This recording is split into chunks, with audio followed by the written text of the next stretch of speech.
Ipeima, Ipeima, Ipeima, Ipeima. Hello and welcome again to the Natural Family Planning Series. This is the second episode and we're going to treat irregular cycles. What happens when cycles are irregular? Remember again, disclaimer, I am not a teacher, an instructor. I'm not an NFP instructor. I'm not a medical doctor. I'm just an NFP user, and I'm going to use my experiences to show you what happens in a feminine cycle. All right? We're going to start off with looking at that first regular chart, and then we will compare it to what happens in irregular charts. By welcoming everybody today to this channel, to this video, I want to say subscribe, share, and share again, because I believe a lot of people need to hear about this information that I want to share right now. My name is Chinaya Chuka Ipere of In Between Cultures YouTube channel. A man is always fertile, starting when he hits puberty. Always. Until his death. That is how God created man. However, some things like disease, maybe genetics or medication can affect a man's fertility. However, a woman is not always fertile, even when she hits puberty. For every cycle, a woman has infertile patches.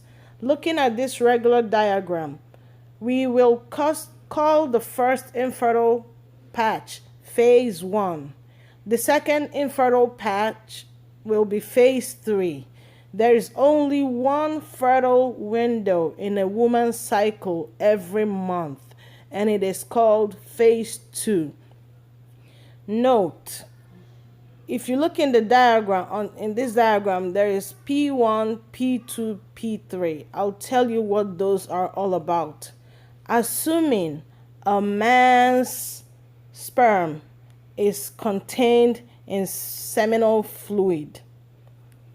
So the health of the sperm depends on the seminal fluid. It has a certain pH, which is alkaline, and that is how it survives. However, a feminine tract, like the vagina into her reproductive system, is usually acidic, except for a certain time in a cycle, and that is during the fertile window.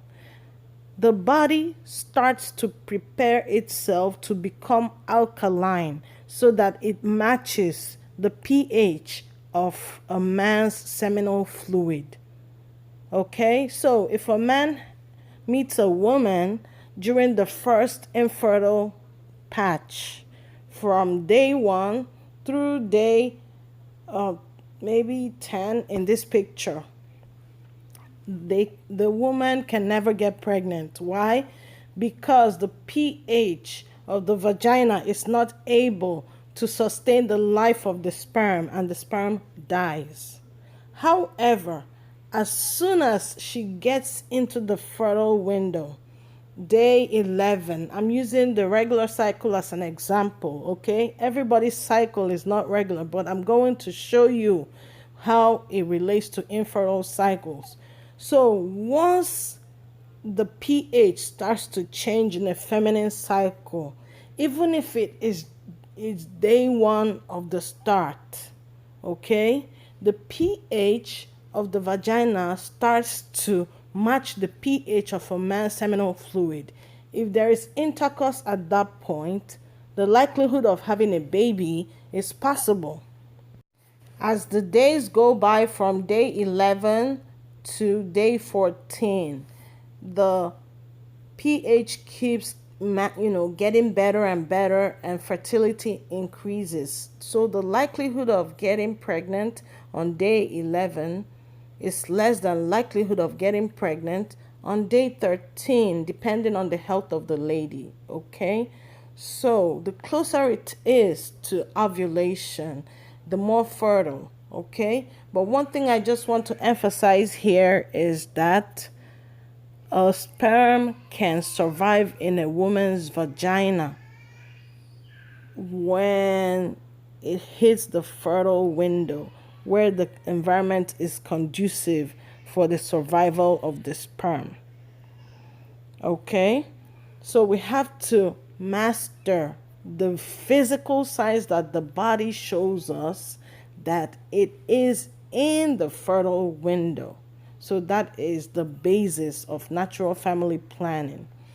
All right, let's assume, according to this chart, that we're looking at mucus as the sign. Okay, there are many other signs, and when you're irregular, you use more signs to check. So that's the reason I'm making this video. Some people's cycle is so messed up that just observing one sign is not just enough. You have to observe more signs. So like I said, if we were observing mucus, the mucus that should come out on day 11 should be tacky. It means ogana like gum. It will be like about to dry out gum, cloudy. Some people's will be, mine for instance is pure white, and it looks more like pap. You know how African Nigerian pap is. And then as the days go by, what we're looking at is change. All right, so the change will be by the next day. It gets lighter, it gets more in quantity, it gets more stretchy. It will be lighter than the day before and the day before until it becomes clear. We're looking at continuous change. If it's not changing, then it's not fertile. Okay, that is only if you're observing mucus. Okay, but then because of science, we need to observe more. We need to have specific answers to what we see. And because some people may struggle with quantity, clarity of, the mucus sign, that is why we add other indications. I'll talk about those later. But after that, now let's assume the sperm came in, all right? And the mucus is sustaining the life of the sperm. We are now waiting for egg to be released. Remember I told you egg is released within 24 hours from the peak day. I called day 14 on this regular cycle the peak day. So within that window, because we don't know the exact time, some people say, I feel a pain at the back. You can't tell if that pain was just before or after the release. So that uncertainty is the reason why we left some extra days. Assuming the ovulation took place the early hours of the 24 hours from peak day. Assuming ovulation, the egg was released within the early 24 hours. It could happen still on the 14th day. But assuming again the 24 hours landed towards 24 hours, the tail end, it will certainly fall to the 15th day. For me, there's a likelihood that I ovulate on the 15th day because of another sign that I'll tell you about later. I don't want to talk about all of them. I want to discuss the signs when we will be discussing a new topic on its own. All right? When we're doing a new topic on its own. By day 15, the egg has already been released. We're now concerned about the lifespan of the egg. All right? This time, remember that the sperm's life is already sustained by the environment, right? Now, when the egg is released, the egg lives 24 hours after it is released, no matter what the environment is like. All right? However, Sometimes women release multiple eggs, right? Women release multiple eggs. So we give extra days to make sure that any subsequent eggs that are released eventually die. You see the reason why the fertile window did not stop on the ovulation day. So we give extra days. Some NFP protocols even give more days. Okay? So that's one thing about NFP. And at that point, that mucus that sustains the sperm starts to fade away. So by day 18, that mucus or the hormone that causes the mucus to show is called the luteinizing hormone. So by then it begins to dry out. The hormone that now starts to build up in a woman is the progesterone. All right? So there is only one egg, one peak day, or one ovulation in one cycle. Ovulation is a one-time event. In a cycle, there is only one ovulation day, irrespective of the number of eggs being released. It's a one-time event. However, there are some times a body tries to ovulate, but it fails. It tries again. All right? So we will also discuss what happens in those situations, things that you have to look out for to be sure that ovulation has actually happened. Is that clear? Am I making sense? All right. So now I have tried to explain the fertile window. After day 17 on this, we assume that ovulation has happened.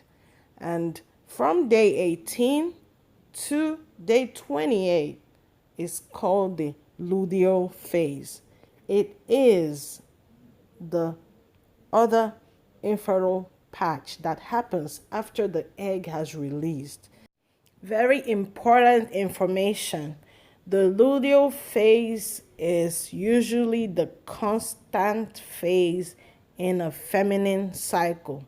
In a healthy feminine cycle, there are only 2 times when the luteal phase has issues.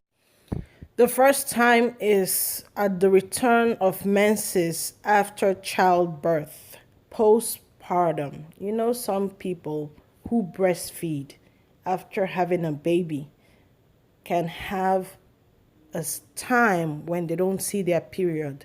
But when their periods start to return, sometimes it comes with a short phase 3. Phase 3 is the time when progesterone is released during a woman's cycle.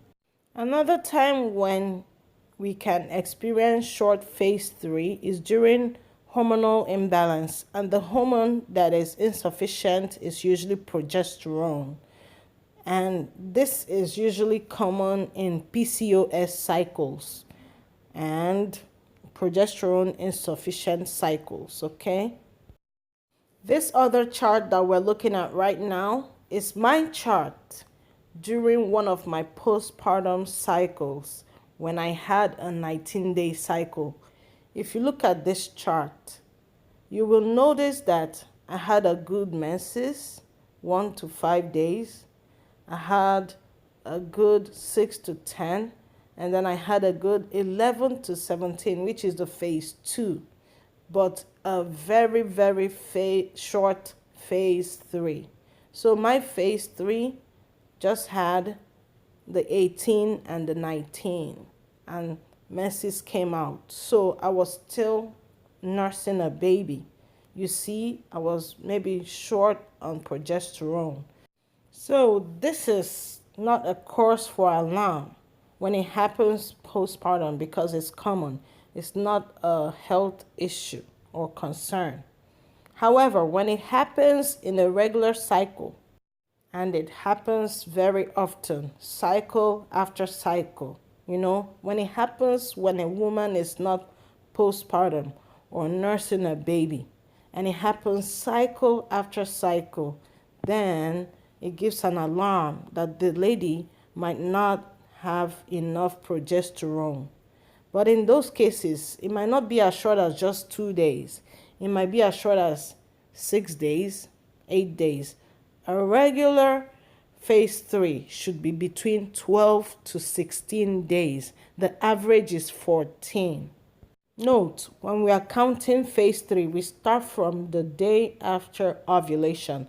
But remember, we still have to remove those 3 days that we gave as jara, as extra, for making sure that the egg died very well in case you're avoiding pregnancy. Is that making sense? Write in the comment below if you have questions. I'll tackle them later, okay? Thank you. All right, this is an example of one of my cycles during my PCOS, polycystic ovarian syndrome. I did not know I had this disease until I went to a doctor because I wanted to find some information for somebody close to me who needed fertility assistance, okay? So I submitted myself as a patient. By then I already had 4 kids, but I know that I had irregular cycles. I didn't know the reason why. I just thought, oh, I'm just different. My mother did not have this kind of long cycle. My sister may have missed some cycles, during the beginning of her menses, but I think it normalized and became very regular. So when I had this after I had my first daughter, I was like, okay, maybe I'm different. Maybe because I breastfed more than my mom, I just could not wrap my finger around it, okay? So when I went to this doctor, he requested that I charted my cycle. By then I was doing a certain kind of charting, okay, that helped me to identify my fertile window, and that was it. I didn't care how long my cycle was or how short. So that method was helping me to know, okay, are you fertile or infertile today? That was what it helped me with. But with meeting this group of doctors, I was able to know that when your cycle is long, it could indicate something. When your menses is long, it could indicate something. All right? Then I started counting. Luckily, like I told you guys, I used to chart, but it wasn't a beautiful chart. So I started looking at my charts, and then I started seeing these signs. The very chart that I showed that doctor was not even as good as this, because on that chart, I was, my menses was longer than usual with the brown spots at the beginning of the cycle and at the end. When my cycle is about to come, I'll spot like brown spots, on my underwear. It's not really flowing right then. The menses now comes in lumps, and then when it's ended, it just tapers off too. And then all these, they are called double infertile signs, meaning that the infertile sign should be dryness, complete dryness. But I was having these cloudy mucus signs coming. But the difference between these cloudy mucus signs that are making patches all over my cycle with the real mucus that should come out during my fertile window was that the patchy ones all looked alike. They were usually not very white, not immaculate white. Like they have a yellow tint, and they were not changing. When I say changing, I mean, getting lighter and lighter to become egg white. So that's why they are infertile. Again, I added other checks. For instance, I used OPK. It's called Ovulation Predictor Kit. All right? There are different types in the market. I'll talk about them later, not now, because, it's not in this information. It should come later. So that's how you see a cycle. And then also, that particular chart I showed my doctor, had short luteal phase. So the doctor now suggested, you have PCOS and it's mild. You're lucky you had kids with it.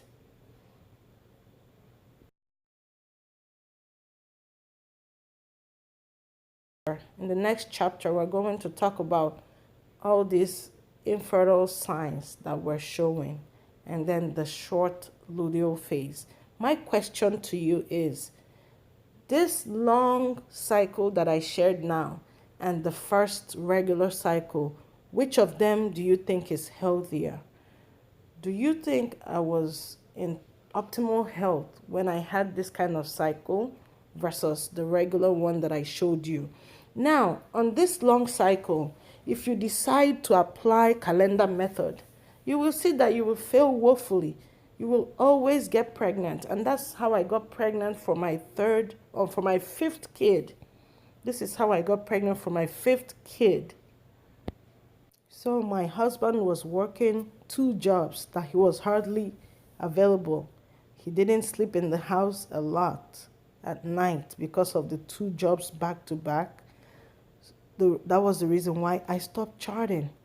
Then one day he got frustrated and quit one of the jobs in between my cycle. He came in on the 33rd day of my cycle and told me, oh, I quit this job. And I was like, okay, my cycle is usually 35. There's just no how I can get pregnant on the 33rd day. You see me guesstimating. I didn't know that that cycle was destined to be a long one. It was a very stressful time in my life because stress is something that can elongate your cycle too. So I was like guesstimating. I was too sure of myself that there's just no how I can get pregnant on a 33rd day. But I'm somebody who has had a 64 cycle the month before this. What told me that the next month would be different? And that was how I got pregnant for my fifth kid. We have come to the end of this episode. We'll see you next time. Thank you. Bye bye.